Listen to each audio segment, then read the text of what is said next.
Rise up!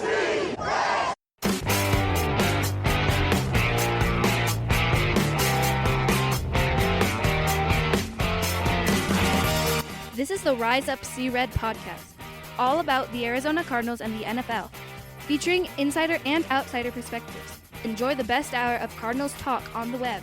Now here are your hosts, Jess Root and Seth Cox.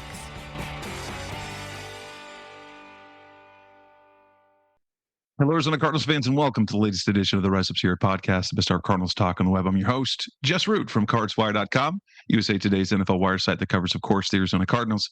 And joining me for our third episode of the week is Seth Cox from RevengeOfTheBirds.com, SB Nation's Arizona Cardinals site. We did have a show in between. If you didn't catch it, I was able to bring on former Cardinals quarterback Chris Streveler onto the show, catching up with him, talking about his career in the NFL, his time with the Cardinals, and what he's been doing since.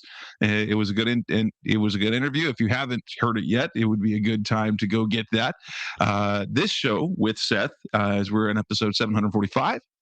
We are going to talk a little bit about two factors about the coaching search, as we still don't have much, except we do. So we have it turns out that the Cardinals have a second interview with a guy we didn't even know interviewed for the first time, showing once again that the Cardinals are really good about keeping secrets.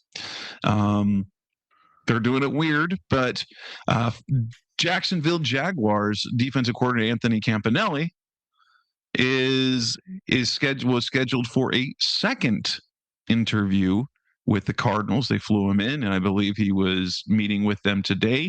There weren't any reports of that happening, so of any details of finalizing a deal, because usually that's what happens after that second interview.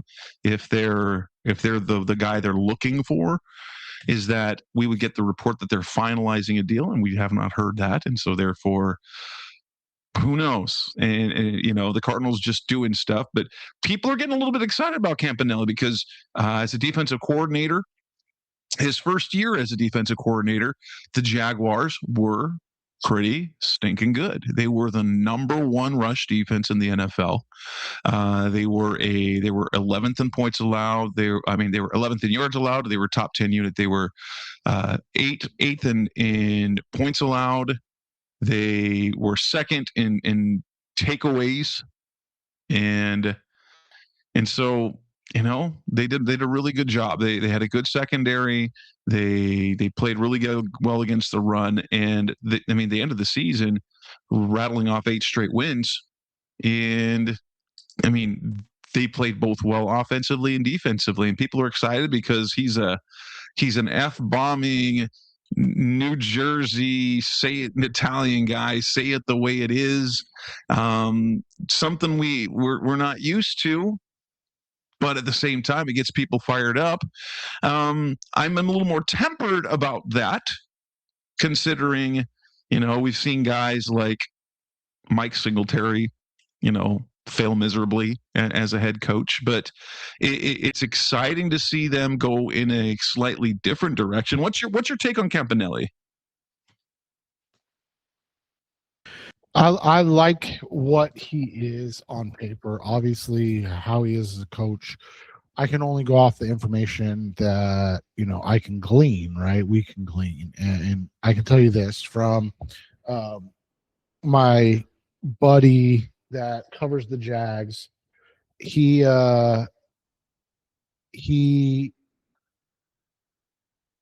really had great things to say about Campanile.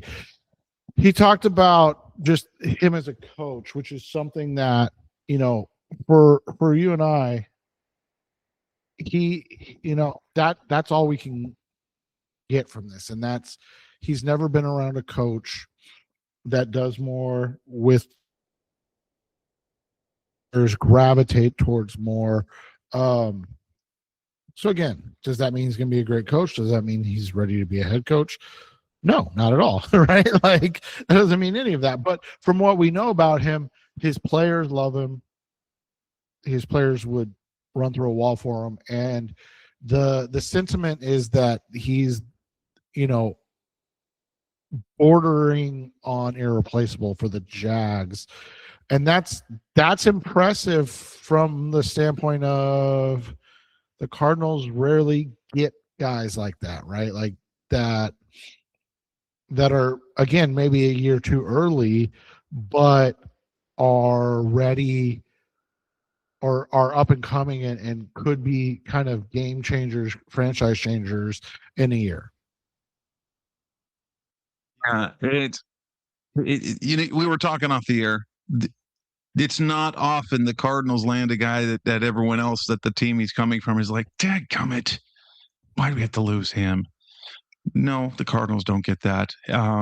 But Campanile would be exciting.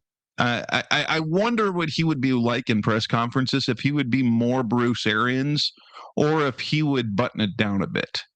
The Cardinals do like to keep things buttoned down, and I think the only reason that Bruce Arians wasn't is because he didn't care.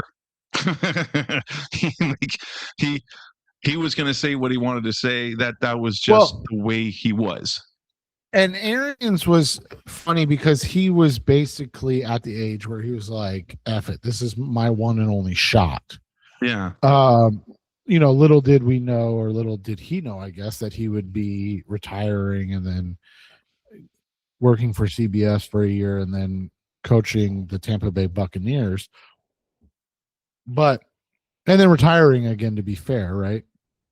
But you look at it, that mentality either made you love BA or made you can't stand BA. And that ability to say, F it, I'm going to do it my way, I don't care, was also a detriment. Let's be honest. Like, I'm here for a short, what is it saying? I'm here for a good time, not a long time. And that's kind of how Bruce coached, right? Like, BA coached with the idea of like, hey, this is going to end quickly. Now we can have a long conversation about 2017, right? We can have a very, very long conversation about him wanting to draft Patrick Mahomes and him wanting to have him as the heir apparent to Carson Palmer. We can have that conversation another day. But up until that point, Arians had very little use for rookies that weren't ready. He didn't have time to develop guys. He didn't have time to coddle guys. His mantra of cuss at him and then hug him later, right? It didn't work on everybody. All of us remember DJ Humphries and how much Humphries hated BA and quite frankly, he did not enjoy him. And then honestly, after that, he really sort of flourished after the time with BA.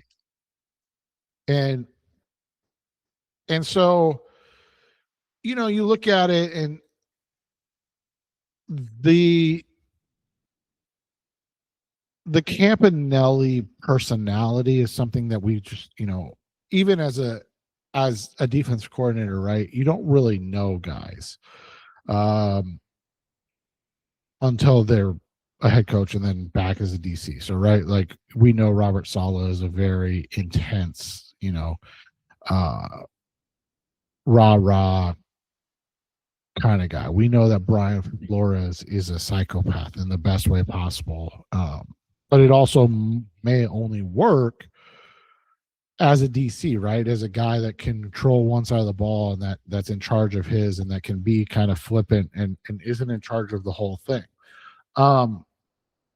So who is Campanile? I mean, we're not going to find that piece out until he's a head coach. But from what we saw and what, my buddy that covers the Jaguars is telling me, like, he is a guy that is deeply, deeply beloved by his players and the fan base. And that's something that I think is interesting to note, because when the you and I are again talking about it out there, when the Baltimore Ravens hired Jesse Minter, Chargers fans went, no, right? Like, two new coordinators for a team that has just had one consistent thing since Jim Harbaugh took over, right?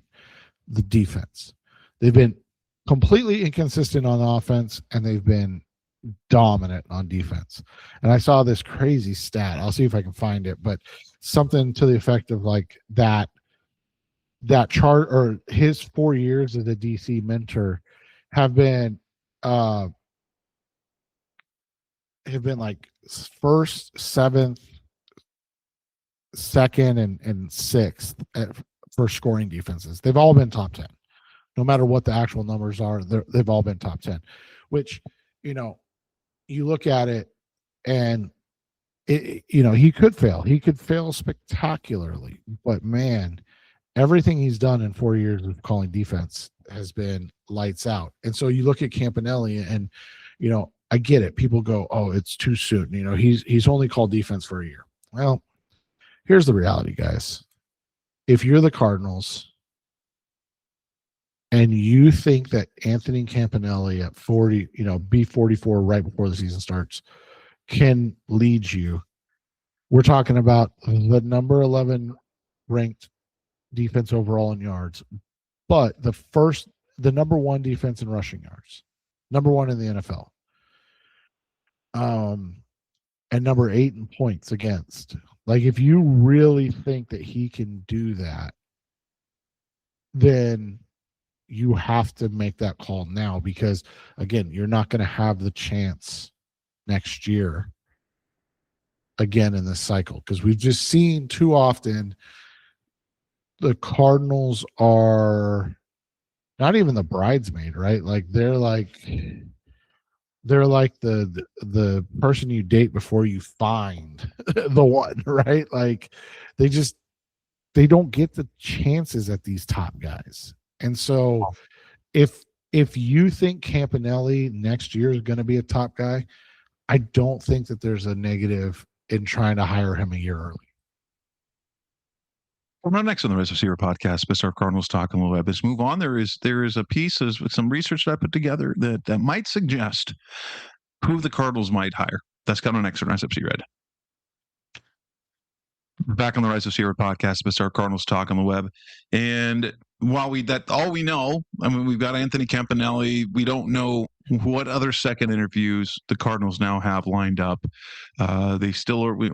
We have to wait for more teams to lose to see if the Cardinals have more interest in the Rams, coordinators, guys, LaFleur, Shula, or if it's going to be Vance Joseph, or if it's going to be Clint Kubiak. We haven't heard anything about Thomas Brown of the Patriots, but he's still not available for that. However, one thing I was going back, and there's a pattern since the Cardinals came to Arizona, and that is when they make coaching hires, almost without fail, there was one exception, that they go with a guy who's never been a head coach or who has been a head coach. And I'll kind of run down the list here. So after they fired Gene Stallings in 1989, and Hank Coleman went 0-5 or 0-4 in his interim, they hired the hottest offensive coach name that was in the NFL at the time, and that was Joe Bugle, then the offensive coordinator and offensive line coach for the Washington then Redskins in the days of the Hogs.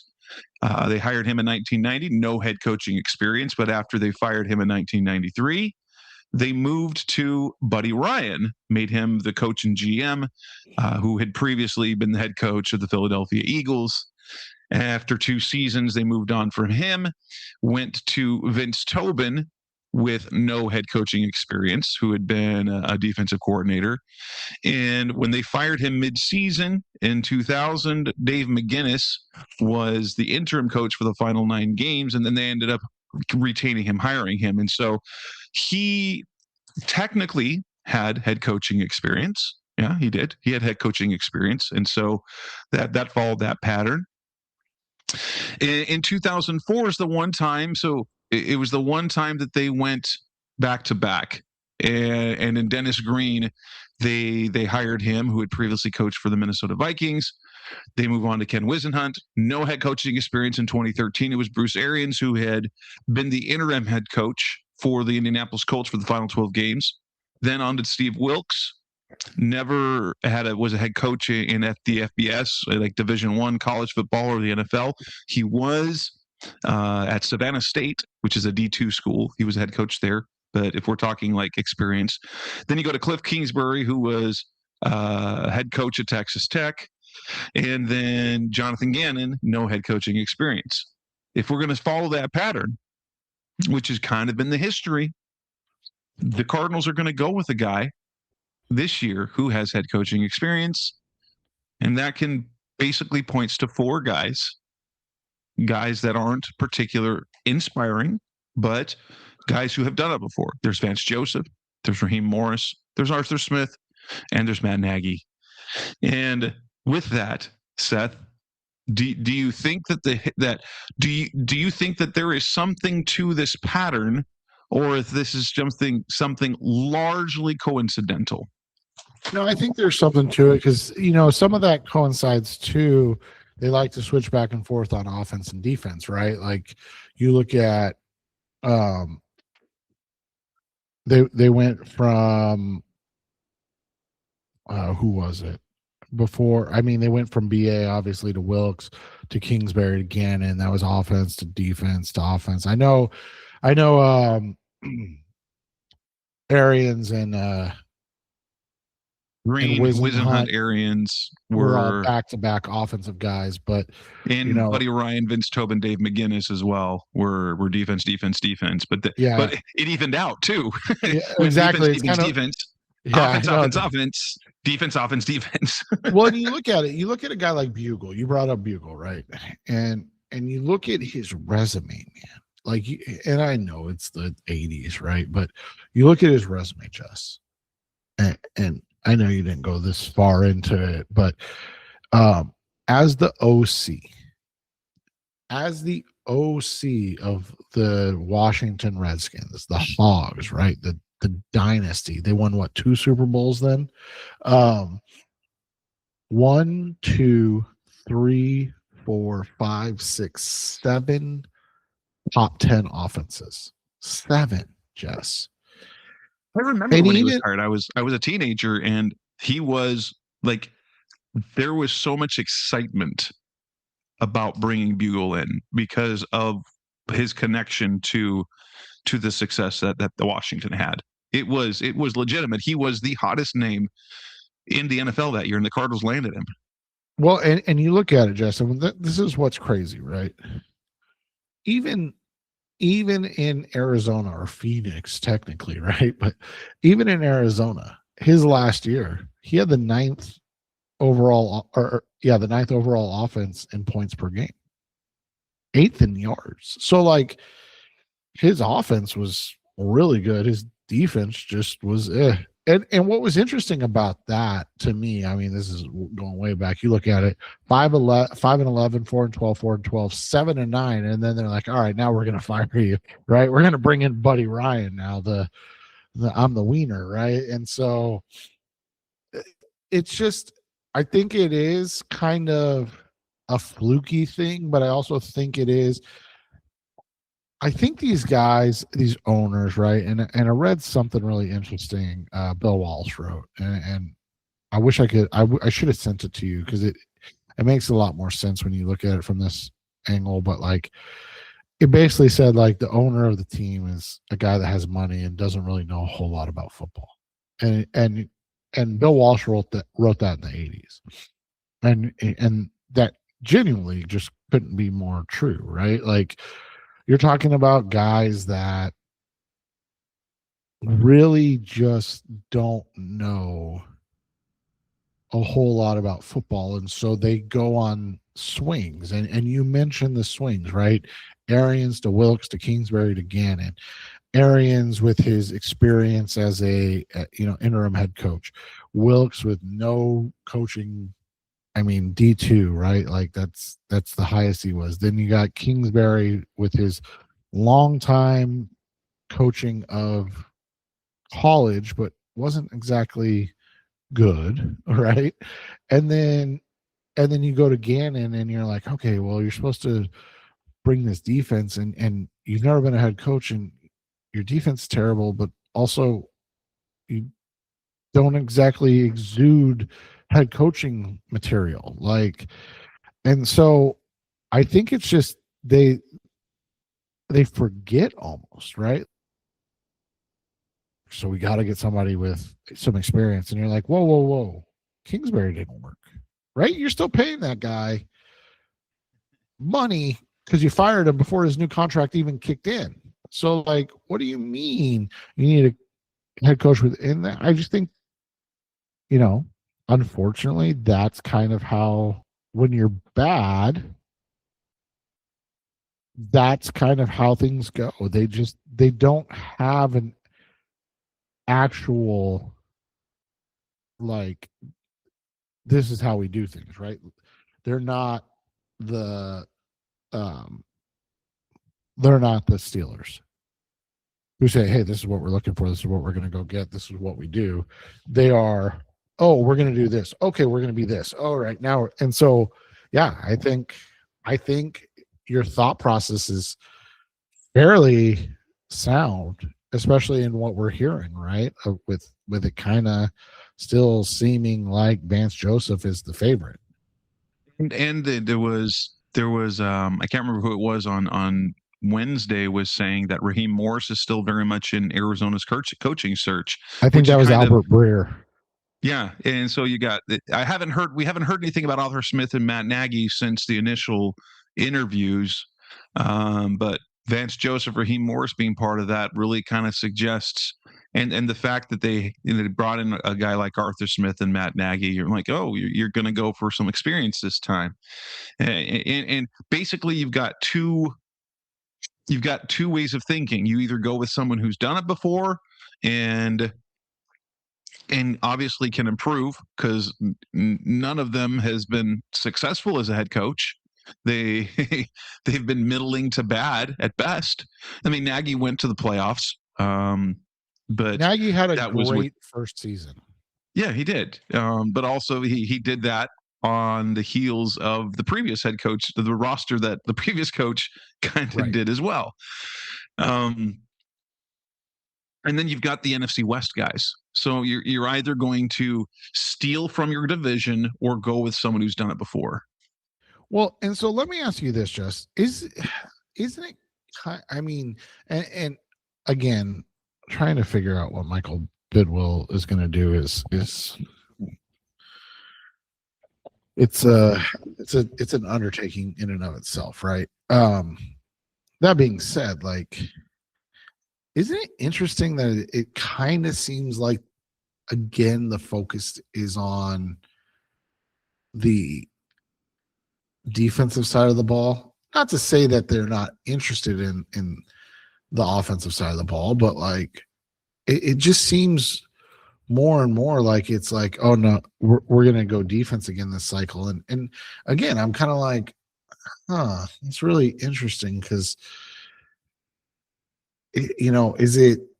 are you trying to combat the offenses of the NFC West? And you're like, well, we've got, Shanahan, we've got McVay. If Kubiak doesn't get a job, we're going to have to deal with him again, right? We've got these offenses, so we need a defensive wizard. It's just interesting. It'd be interesting to get the insight of what the hell they're thinking, because let's be honest, nobody knows. We don't know. I don't know if they know, to be completely fair.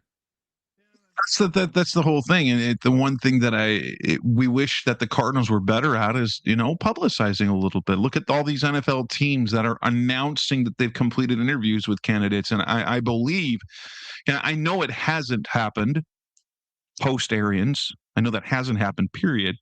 But I recall in 2013 that the Cardinals did announce their interviews that offseason, which is kind of the norm for many teams. But the Cardinals, who are not one to, which is weird because they're usually not a team to buck a trend, and they're bucking that trend, which is to the detriment of everyone else involved. But with that, we can wrap up this edition of the Rise of Secret podcast, Best of Cardinals Talk on the web. We got a little bit. We got one more show coming up this week where we're going to make our picks and predictions and previews for the AFC and the NFC championship games. But until then, that's Seth Cox. I'm Jess Root. Thanks for listening as always. We'll be back again soon. Thanks for listening to the latest edition of the Rise Up, See Red podcast. Listen to previous episodes and subscribe to the show on Apple Podcasts, Stitcher Radio, Audioboom, or many other podcast platforms so shows are delivered directly to your mobile device. Please give the show a 5-star rating and always support the sponsors who support the show. We'll be back soon for the best hour of Cardinals talk on the web. Rise up, Red Sea, be red, see red, and of course, Rise up, see red.